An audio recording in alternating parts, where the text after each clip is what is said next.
I went out. I want freedom. We were treated like criminals, dangerous criminals.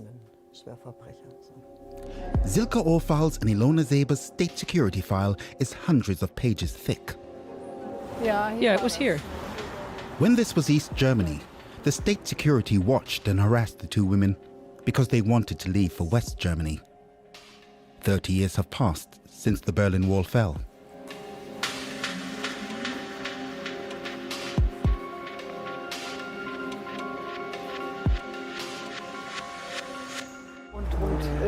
Does Geisler mean anything to you? No, just Seiler. Do you want to ring the bell? Mr. Seiler's door, oh my God. And then? What do you say? You'll have to talk. I can't even remember him.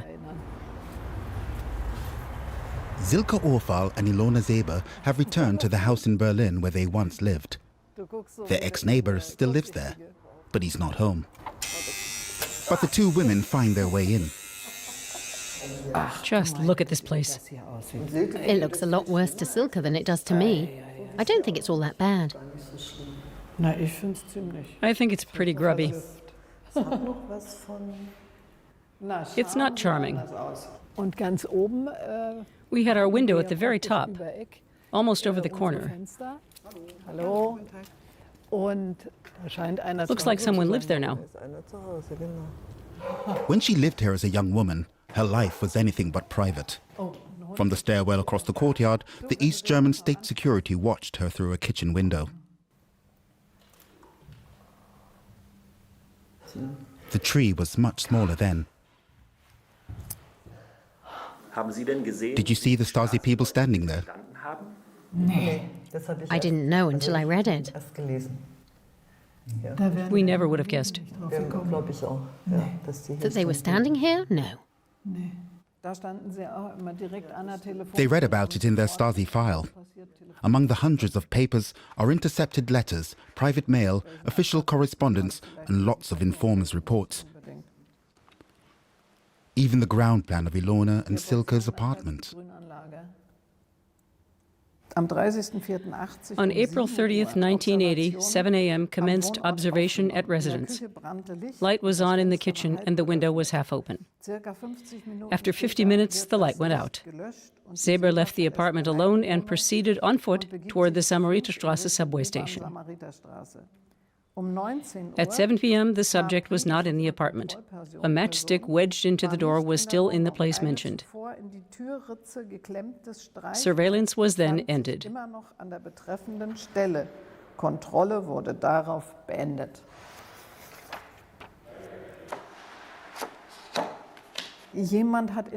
Someone was spying on my life, and I had no idea. And they described me as a person from their point of view that wasn't an especially friendly one. That left me with an unpleasant feeling. For years, I wanted nothing to do with that. I didn't even want to read it. It's there, but I live with it. It's been my experience that you always get through better if you live with a circumstance. Integrate it into your life. Take it along and don't let it get to you. That's the only way. Why were the two young women being watched? They had moved to East Berlin from the countryside and found well-paid jobs as typists with Neues Deutschland, the official newspaper of the ruling Socialist Unity Party. Ironic, since they hardly towed the party line. I'm glad I don't have to work here anymore. It's as if you're looking at another life, as if it almost had nothing to do with your own life now. It's distant.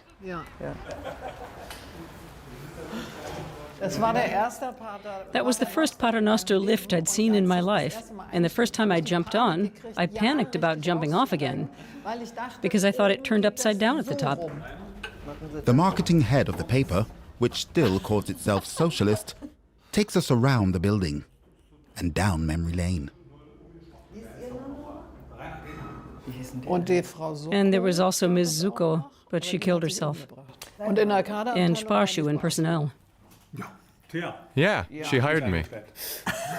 And fired us. Silke Orfall, using her maiden name Spar, and Ilona Seber decided to leave East Germany. They kept applying for exit visas. I doubt the credibility of this state now that I've had personal experience of how little human rights are respected in East Germany. Dear Mr. Honecker, all these absurdities involved in processing an application for an exit visa are giving me more and more doubts about this system. Word quickly got around at the newspaper. As expected, co-workers so closely tied to the party line had little patience for what they saw as callous disloyalty. We had become invisible. Nobody spoke to us anymore. Nobody greeted us. We kept on working a little, but we were treated like criminals, dangerous criminals. And that was pretty sad, because we had all got along very well before. We had not only worked together, but partied together too.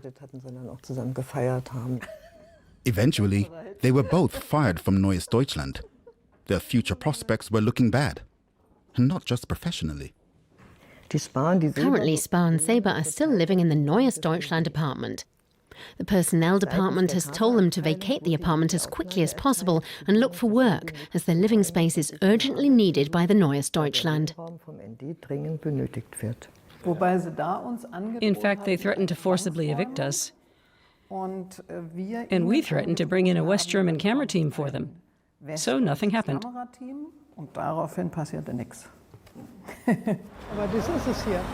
This is it. Oh, no end of horrors.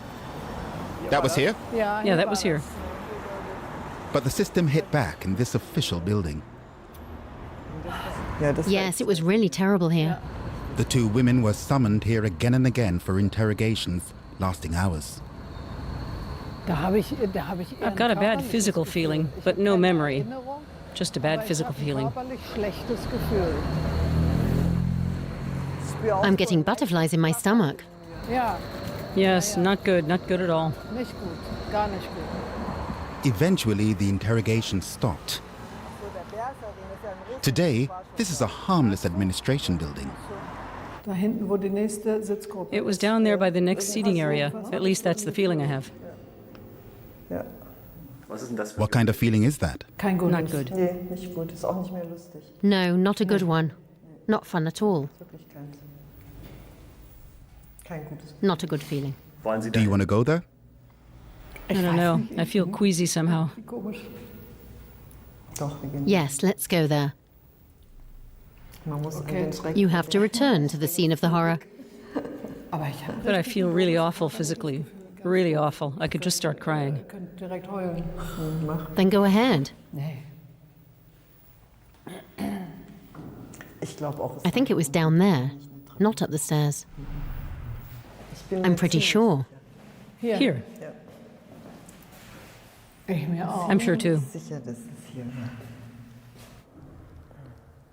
Today, they see the interrogations as extremely degrading.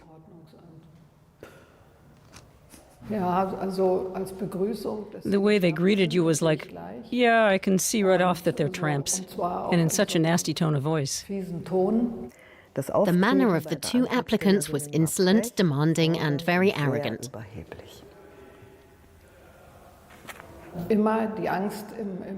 You always had this fear that you couldn't go home because you'd be taken to prison. That's how menacing it felt to us. So it was like, watch out, it's enough just to cross the street wrongly, we're everywhere. Such a massive threat.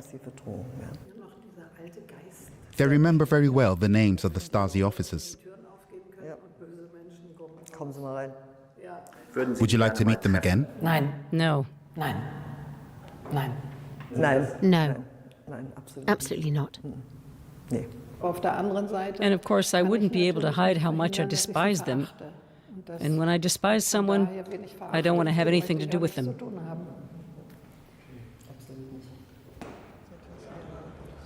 These events took place over 30 years ago. Now the Stasi Records Agency has provided access to their files. For the first time, the two women have talked to the younger generation about why they risked everything to get out of East Germany.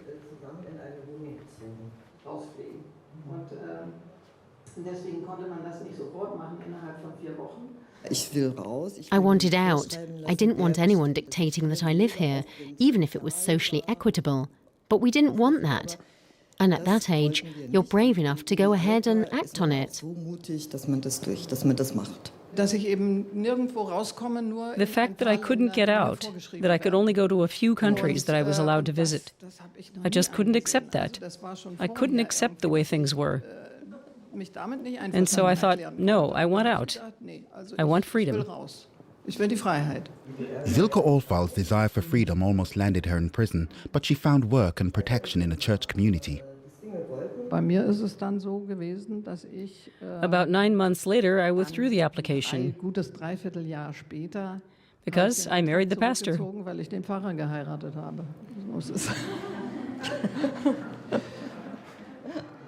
But the pastor could only marry one of you, right? Yeah. And then I wondered if there weren't other ways. I thought about marrying a Bulgarian citizen and emigrating through Bulgaria. But then I realized that my nerves and my strength were totally shot. And we weren't living together anymore, so we couldn't support one another. I'm not sure if that was the reason, but I just didn't have the strength. Both of them withdrew their final applications at the start of the 80s. Ilona Seber had a baby and unexpectedly got permission to leave for the West. As the pastor's wife, Silke Olfall was also allowed to go. What we'd been through and experienced, somehow it all paid off this evening.